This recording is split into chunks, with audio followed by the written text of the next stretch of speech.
nous rassurer que nous convergeons dans la même direction. Quelle est la direction que nous voulons prendre? C'est offrir aux Quinoises et aux Quinois plus de sécurité.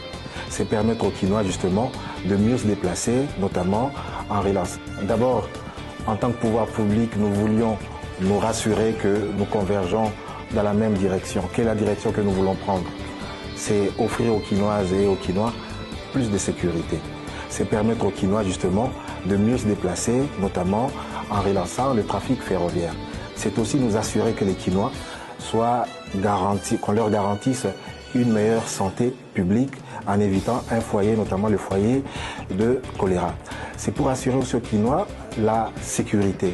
Vous vous rappelez, il y a quelques jours, il y a eu un incendie non loin de là, à Pacadjouma, qui a causé à peu près des dégâts matériels importants. Une cinquantaine de maisons ont été incendiées. Tout ça parce que les normes urbanistiques n'ont pas été respectées.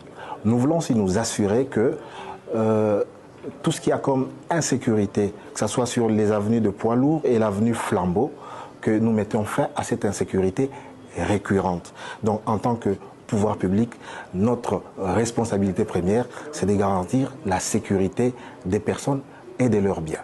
Nous voulons aussi nous assurer que l'assainissement ne soit pas méprisé. Parce que la plupart des immondices de Pacadjouma finissaient dans les caniveaux sur les longs du boulevard de poids lourds, l'avenue Congo-Japon. Donc nous voulons absolument, avec cette action de démolition, répondre à tous ces impératifs d'ordre public. Mais nous n'ignorons pas la détresse humaine qui va avec. C'est comme ça que nous prenons toutes les dispositions pour alléger un tant soit peu la misère qui a suivi cette démolition. Le gouvernement central viendra en appui à la ville qui a déjà identifié un site, qui a déjà commencé un processus d'identification de toutes les personnes qui étaient concernées par ces démolitions. Et c'est le processus que nous sommes venus faire ici pour essayer de faire en sorte que le site soit viabilisé avec des latrines, avec des points d'eau et un minimum d'habitat. Voilà à peu près ce que nous sommes venus faire ici autour du VPM. Nous avons été mandatés par son Excellence, Monsieur le Gouverneur, pour que toutes les dispositions soient prises pour faire en sorte que Pacadjouma appartienne définitivement au passé, mais que les personnes qui doivent être relogées le soient, ceux qui veulent regagner l'intérieur du pays fassent aussi leur choix, mais tout ça ne se fera jamais au détriment de la sécurité, de la mobilité, de l'assainissement et de la santé des Quinoises et des Quinois. Cette population avait été avertie, il y a eu des mises en demeure depuis 6 mois, il y a eu même des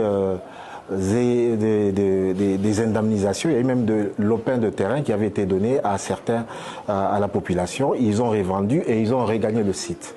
Donc Pacadjouma, ça va faire la 3e ou la 4e démolition, mais cette fois-ci le processus est irréversible pour des raisons notamment